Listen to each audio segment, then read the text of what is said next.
Madam మీరు ఎప్పుడు balanced food తినాలంటుంటారు కదా, అది డైలీ లైఫ్ లో ఇంపాసిబుల్. మీరు ఎట్లా బ్యాలెన్స్ చేసుకుంటారో ఒకసారి మీ బాక్స్ చూపిస్తారా? Yes, definitely. మనకున్న డైలీ లైఫ్లో అన్ని బ్యాలెన్స్ చేసుకోవాలి, ప్రోటీన్ ఎక్కువ తినాలి అని అంటూ ఉంటాము. But how to balance this అనేది సింపుల్గా. సో ఈరోజు మా బిజీ షెడ్యూల్లో మేము ఎలా ప్యాక్ చేసుకుంటామో చూపిస్తాను. So this is basic salad. Okay, దీంట్లో cucumber is rich in fibre and cooling effect ఉంటుంది అండ్ ఎయిడ్స్ ఇన్ డైజెషన్. కాబట్టి ఎప్పుడు నేను నా మీల్కి ముందు క్యారెట్ ఆర్ క్యూకుంబర్ సలాడ్ తీసుకుంటా, ఇది ఫైబర్ కోసం. Then 1 multigrain roti to have that amount of carbohydrate and fibre.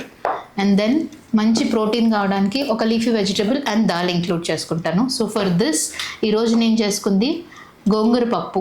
It is gongura rich in iron content also and sufficient amount of protein for 100 grams. And ఏదో ఒక కర్రీ ఇంక్లూడ్ చేసుకోవాలి కాబట్టి iron rich food.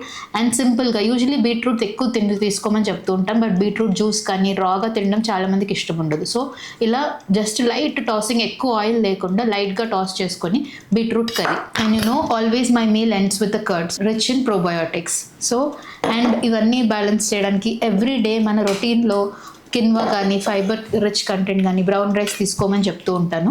But అప్పుడప్పుడు once in a while white rice is okay, provided you mind the quantity. So this amount off white rice today. ఈరోజు నేను usually weekly 2 times white rice and 3 times brown rice with some times quinoa తీసుకుంటూ ఉంటాను. So ఈరోజు white rice తెచ్చుకున్నాను, but I definitely mind the quantity. ఈ చిన్న box నాకు, రాకేష్కి.